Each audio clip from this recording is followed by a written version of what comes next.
Just a couple of hours ago, Israel destroyed the last chance to preserve the Ayatollah regime in Iran, since now in Tehran they can't even choose a new supreme leader. Israeli forces today attacked a building in the Iranian city of Qom, where a new supreme leader was supposed to be elected to replace Ayatollah Ali Khamenei.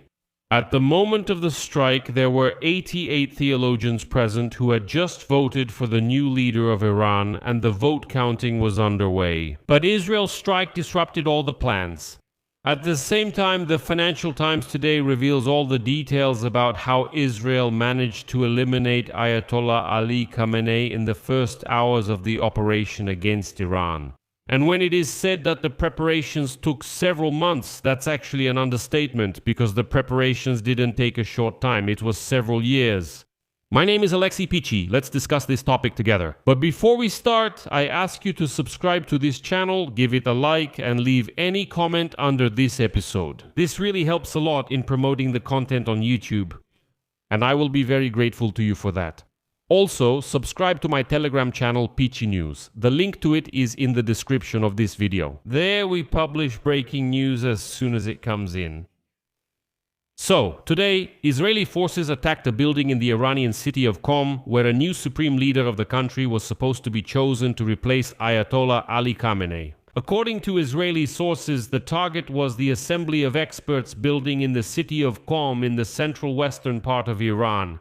This body is responsible for choosing the next leader of Iran after the elimination of Ali Khamenei. And now, a representative of Israel's security forces said that the IDF struck the building right during the vote to choose Khamenei's successor.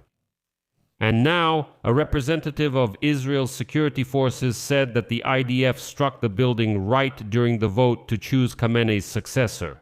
Let me remind you, the Assembly of Experts consists of 88 members, but as journalists report, at that moment there were far fewer people in the building. At the same time, a separate Iranian report claimed that the building was supposedly very old, empty, and that there was actually no one inside. Nevertheless, Iran still hasn't been able to choose a new Ayatollah. Let me remind you, the supreme leader of Iran, Ayatollah Ali Khamenei, was eliminated literally in the very first hours of the joint American-Israeli operation called Epic Fury. And now, some truly shocking details about the elimination of Ali Khamenei have emerged. The Financial Times writes today, and I quote, "When the bodyguards and drivers of high-ranking Iranian officials arrived for work on Pasteur Street in Tehran, the place where Ayatollah Ali Khamenei was killed in an Israeli airstrike on Saturday, the Israelis were closely watching them. Almost all surveillance cameras on the roads of Tehran had been hacked for many years. Their footage was encrypted and transmitted to servers in Tel Aviv and in southern Israel. One of the cameras had an angle that turned out to be especially useful, allowing them to determine where the men preferred to park their personal cars and providing a glimpse into the daily life of the heavily guarded complex. Sophisticated algorithms added detailed information to the files on these security service employees, including their addresses, work hours, routes to work, and so on. These capabilities were part of a years-long intelligence campaign that helped lay the groundwork for the assassination of the Ayatollah. This real-time data source, one of hundreds of different intelligence streams, was not the only way by which Israel and the CIA were able to pinpoint exactly when the 86-year-old Khamenei would be in his office that fateful Saturday morning and who would join him.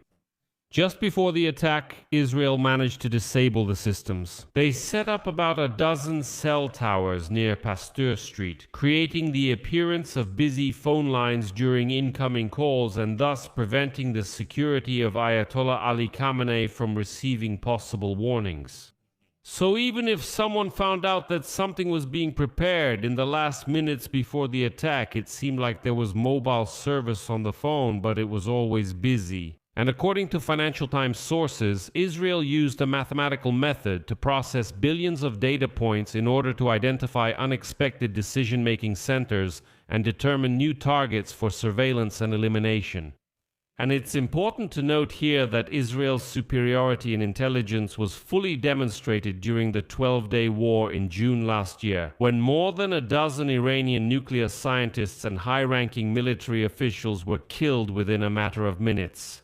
This was accompanied by the unprecedented disabling of Iran's air defense system through a combination of cyber attacks, short-range drones, and precision munitions launched from outside Iran, which led to the destruction of radars and missile launchers, by the way, of Russian manufacture. Now, the Financial Times writes that when the US Central Intelligence Agency and Israel found out that Khamenei would be holding a meeting on Saturday morning in his office near Pasteur Street, the opportunity to kill him along with a significant part of the Iranian leadership turned out to be especially favorable. They concluded that tracking down all these officials together with Khamenei after the war had already started would be much more difficult, since the Iranians would definitely hide quickly in bunkers.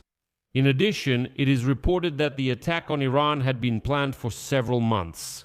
But officials adjusted their operation after US and Israeli intelligence confirmed that Khamenei and his top officials would indeed meet at his residence in Tehran on Saturday morning. And here I will quote the Financial Times again.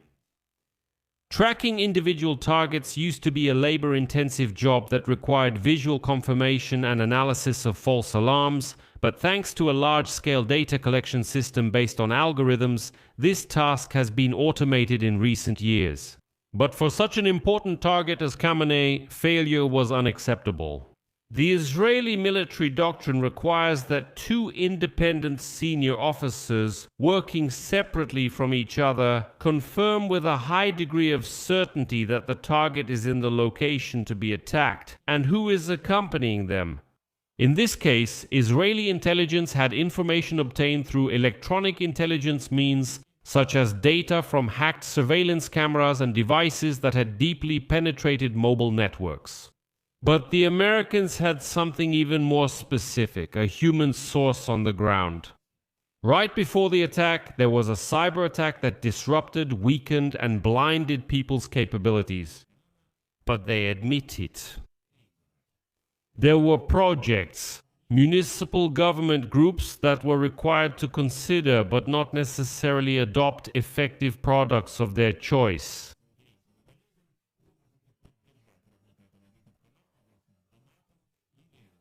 Подписка и по ссылкам. Jungle selves with bioelectronic dinosaurs. That's something too. Convince yourself. Goodbye, everyone.